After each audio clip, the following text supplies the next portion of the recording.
Bruce's After Party 2 years ago, and we had a good time, and there's probably videos of me floating around dancing at his party. And so we came back here this year, and at the press conference that we had on Friday, I think they were, well, first off, they were interviewing each athlete, and I think Ann was talking about being terrified. And I'm like, oh my gosh, terrified, I haven't thought about that. Like, I don't think that terrified describes how I feel, but then they get to me and they ask me, like, what do you think about the race? I was like, what race? I came here for Bruce's After Party.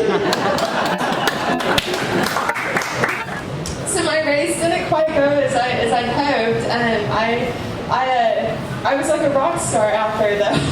It was really, really cool. I mean, just all the cheers. Everybody, loved my flowing blonde hair. And but yeah, unfortunately, I had a bit of a hamstring injury that just, as we kept climbing, it just kept getting worse and worse. And for me, like, I wanted to get to the finish line because I knew everybody loved seeing me out there and cheering me on. And then I saw my husband with about 38K to go or so, and he said that it's really breaking with my leg. And but in my mind, I wanted to get to the finish line because I knew everybody wanted to see me finishing. And but anyways, we made the decision to drop out. Well, I dropped out, and I'm like swarmed by people wanting to do selfies. So then I realized it was okay because I got to meet a bunch of people that follow me on social media, like taking pictures, and so I still had a good time on the sideline, and we got to get to the finish line and cheering at everybody. So I've still had a great time here, even though it didn't quite go as I expected. Well, anyways, I actually DNF'd my first Comrades and came back and won, and then I DNF'd this time, and I'm going to come back next year and coming back, are we? Just because I'm South African, I think the appropriate response would be, I'll see you on the start line. 10th of June 2018 was literally the best day of my life, and I don't think it gets better than winning Comrades. And especially the day after a really bad Comrades, which is what I had yesterday, just makes me think like, it doesn't matter, because I still won on the 10th of June last year, so it's all good. Yesterday, I had a complete leg.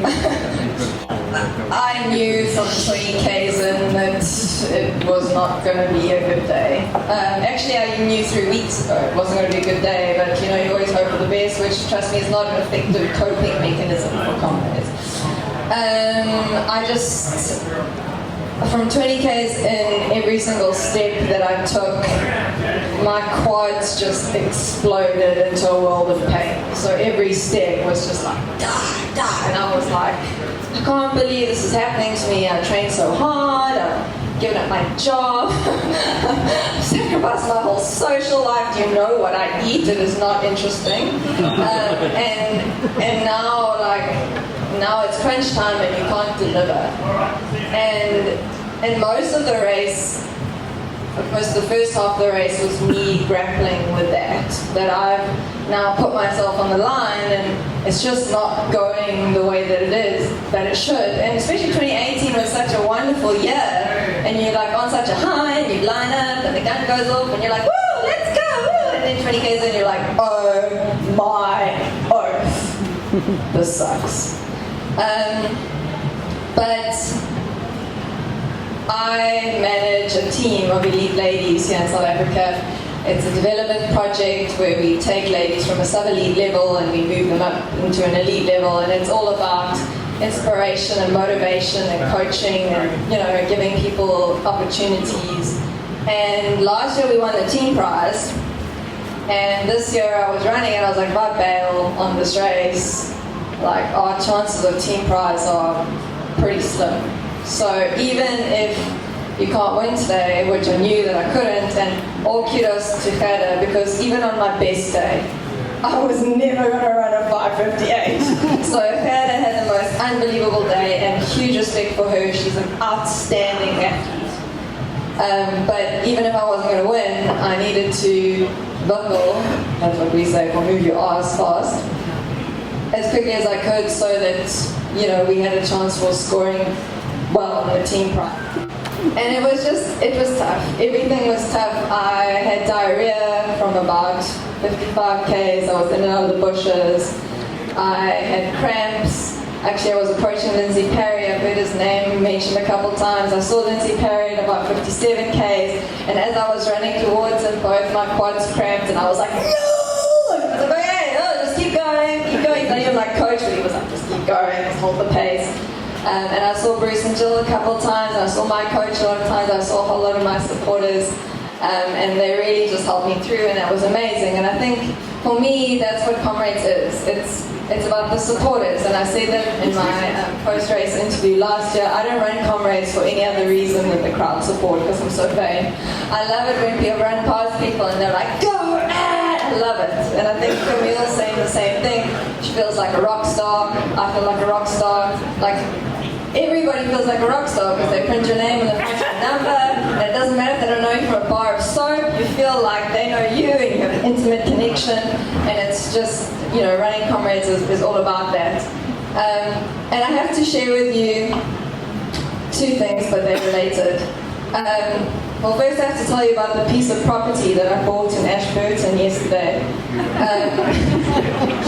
I was having a really bad patch. I hadn't managed my nutrition properly. I was feeling a bit dizzy. I was cramping. It wasn't happening. And I was just trying to keep going to the finish. And I started weaving across the road. And my coach was like, "Yo, you're not looking so hot. Yeah, have some sugar." And he just finished telling me, giving me a pep talk, and he was like, just keep going, just keep going, just keep the momentum going. Do you see that oak in front of you? Just track him all the way up Potty Shorts. And I was like, okay, I'm super motivated, I'm going. And he was on this side of the road. And then my second with my nutrition bottle was on that side of the road. So I was like slowly moving my way across the road, and I hit a cat's eye. And I was so out of it that I just went down like a sack of potatoes on my arm. I got one hand out in time, and then I was like, I still need my teeth, so you better do something about the fact that your face is about to hit the asphalt. And I kind of did this roll and a backflip, and I ended up looking at the sky at Lion Park. And as I went down, I saw my second's face, and he was like, no! And as I flipped over, I saw my coach's face, and he was also like, no! But they got it from both angles in opposite directions. And they're not allowed to touch you. If you're an elite athlete and you fall and somebody picks you up, it's called assistance. So then you have to drag yourself up, and I'm bleeding, and I'm sore, and I'm just like, okay, it's fine, just keep going. Run down the road, feeling pretty bloody sorry for myself. And just behind me was my husband. And we had a bit of a bet going this year, because last year he went out ahead of me, and I caught him at the top of Fields Hill, and we had this lovely exchange. I ran towards him, and he must have known it was me. I didn't see him turn around. But as I'm running past him, he says, I love you, baby. I said, I love you.